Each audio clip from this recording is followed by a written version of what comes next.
27 gennaio, giornata della memoria. Anche quest'anno la Biblioteca Provinciale vuole partecipare a questa giornata importante mettendo a disposizione alcuni documenti e soprattutto i libri. Sì, perché le biblioteche possono dare un grande contributo nella memoria per non dimenticare, portando sempre all'interesse degli utenti, dei lettori, documenti, testimonianze e soprattutto ricostruzioni storiche che possono servire a darci un'interpretazione, ma soprattutto una chiave di lettura di quelli che possono essere anche i rischi di un ripetersi di queste situazioni tragiche. La giornata appunto della memoria della Shoah è una giornata che noi commemoriamo da quando è stata istituita la Biblioteca Provinciale e in questo ci siamo impegnati anche perché la giornata si prolunghi per l'arco di tutto l'anno. Ci aiuta in questo anche l'Avvocato Lohner che da alcuni anni ci sta aiutando a costruire una sezione proprio apposita, dedicata a questi temi, ai temi del razzismo, della violenza, dell'antisemitismo, delle conseguenze della Seconda Guerra Mondiale e dei rischi che ancora oggi possiamo purtroppo correre se non accompagnati da strumenti culturali necessari per affrontare questi problemi e questi pericoli.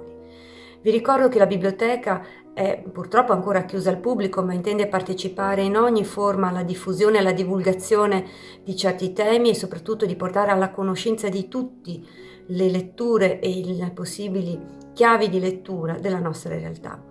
Ricordo appunto la raccolta dell'Avvocato Lohner che da anni si batte e con il suo aiuto prezioso porta avanti un progetto di divulgazione su certi temi di educazione civica legati appunto anche alle discriminazioni e alla violenza.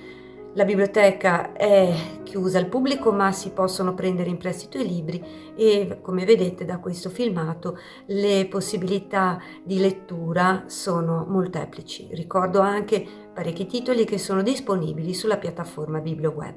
In occasione della giornata della memoria, il 27 gennaio, la Biblioteca Provinciale Claudio Augusta ha preparato, oltre a una ricca bibliografia cartacea, anche una bibliografia digitale che comprende materiale di vario genere come ebook, video, immagini, musica.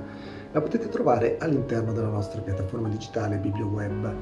Vi ricordo che per accedere a BiblioWeb basta essere iscritti a una qualsiasi biblioteca del sistema provinciale e inserire come username e come password il vostro codice fiscale. Vi ricordo anche che nel nostro sito, nella sezione risorse, potete trovare due ebook scaricabili, due ebook che sono stati prodotti dalla biblioteca in collaborazione con Antonio Testini.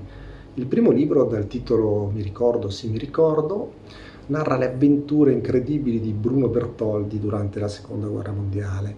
Il secondo libro, dal titolo Petta in fuori e pancia in dentro, narra invece le vicende di Bruno Gelmi e Bruno Zito, sempre durante la Seconda Guerra Mondiale. Bruno Zito che è proprio in questi giorni scomparso alla bella età di 98 anni. Vi auguro buone letture e con la speranza di rivedervi presto in una biblioteca aperta.